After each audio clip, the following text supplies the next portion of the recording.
বিসমিল্লাহির রহমানির রহিম। আসসালামু আলাইকুম। কেমন আছেন আপনারা সবাই? আশা করছি ভালো আছেন। আজকে আমি থানকুনি পাতার ভর্তা রেসিপি আপনাদের সাথে শেয়ার করতে যাচ্ছি। আশা করি ভালো লাগবে। ভালো লাগলে অবশ্যই আমার চ্যানেলটি সাবস্ক্রাইব করতে ভুলবেন না এবং পাশে থাকা বেল আইকনে প্রেস করে রাখবেন। এতে করে যখনই আমি কোনো নতুন ভিডিও আপলোড করব সেটা আপনার মোবাইলে সবার আগে পৌঁছে যাবে। তো থানকুনি পাতার উপকারিতা আমরা সবাই মোটামুটি জানি। এই পাতাটি বিভিন্ন রোগ নিরাময়ের কাজে সাহায্য করে। এটি বাসায় বানিয়ে খাবেন, এটি শরীরের জন্য খুবই উপকারী। তো চলুন দেখে আসি মূল রেসিপিটি। আশা করি আপনাদের কাছে ভালো লাগবে, আর ভালো লাগলে অবশ্যই লাইক কমেন্ট করতে ভুলবেন না। দুঃখিত, ভিডিওটি স্কিপ হয়ে গেছে। এখানে প্রথমে 3টি শুকনো মরিচ ভেজে নিয়েছি, তারপর একটু লবণ দিয়ে দিচ্ছি। এখন পেঁয়াজ কুচি দিয়ে ভালো করে মাখিয়ে নিতে হবে।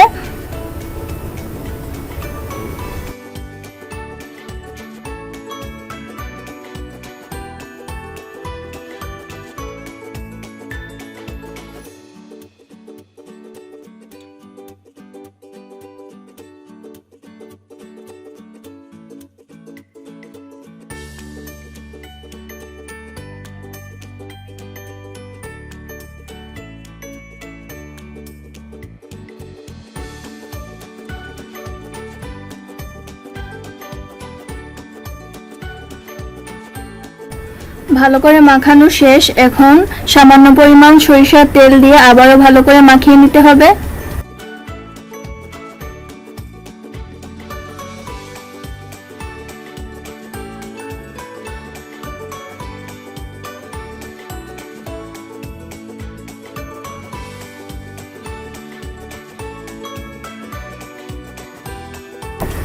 এই তো আবারও ভালো করে মাখিয়ে নিলাম। এখন থানকুনি পাতা দিয়ে এটাকে ভালো করে মাখিয়ে নিতে হবে,